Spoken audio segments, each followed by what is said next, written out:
Why am I so passionate about this? When I came to New York, I had $500 in a dream, my friend. I stayed in a three-layer house, three-floor house in a private room, and I had to share the bathroom with 8 people that I did not know. Okay, so that right there, is bad enough sharing with people you do know, but sharing with people you don't know, that's a whole different scenario. I remember an incident. I was in the bathroom on the second floor, and the floor was so rotten that it fell out. And I can remember looking down at a hole going into the kitchen of the first floor. Had the whole thing fall out, I would have fell right there while I'm on the toilet into the first floor. Not sure if I even be here. Okay, that's how you know you have a purpose, when you can survive something like that. On top of that, I was living in the attic part, man. The rats was in there, man. Honestly, I think the rats opened the door for me sometimes when I would come home. It got so bad that I got a cat, to hopefully thinking he'll chase the mice, or the rat. Well, these wasn't mice; these are rats. In Brooklyn. But hopefully that he would chase the rats out the house, and he was scared of the rats. I was like, hold up, I can't feed you and me, and you can't even do the job I put you here for, and that's to get these rats and, from, running over me and stuff like that. So, and during that time, I wasn't a vegetarian then, so I would eat like 4 chicken wings and French fries for almost like a year and a half, because that's all I can afford. And then I did odd jobs and miscellaneous jobs, from selling pictures in Brooklyn, to some data entry stuff.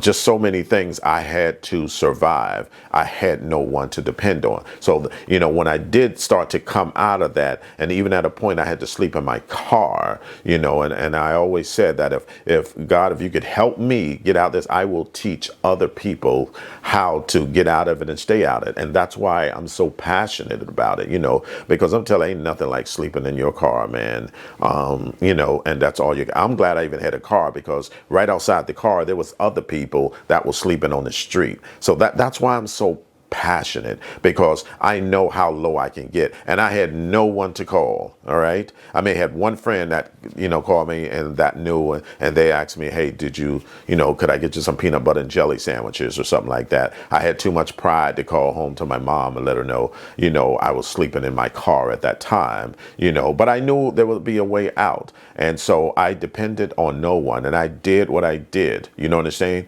So that's why I'm so passionate about helping people win, because man, there's nothing like living this life that you didn't come from, you know what I mean? But it was that part of that isolation, that's who made me who I am. It was those experiences that nobody can take away from me. And I spent a lot of nights, and I'm not afraid to say it. I'm a grown man, and I shedded tears. I had nobody to depend on. I had nobody to call for help.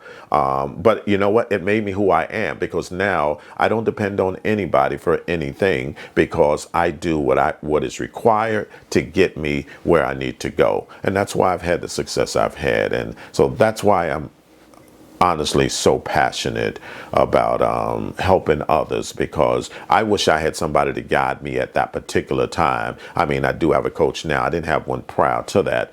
And but it was a hard time, man. It was a lonely time, but it taught me a lot about myself. It taught me a lot about perseverance. It taught me a lot of dealing with what I had to deal with to get by, to get where I need to go. So I went to the school of hard knocks.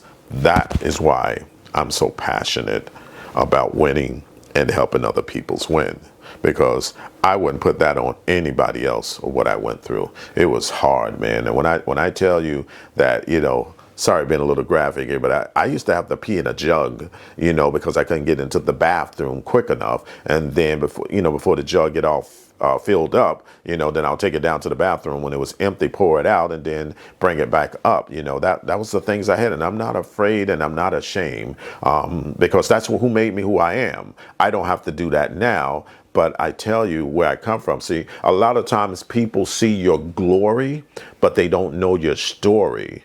right? They don't see the hard times you're going through. And the thing about it, nobody even knew I was going through those hard times because I felt it was nobody else's problem but my problem. And I did what I had to do. All my family and relatives was living in Florida. Nobody was checking on me to see if I'm the only person I was having a conversation with my mom. And I was too prideful to say, you know, give me a couple dollars here and there, et cetera, et cetera. So I had to do what I had to do. And I want to teach people to understand that if I can get through it, you can get through it. It's not a game. It's a lifestyle.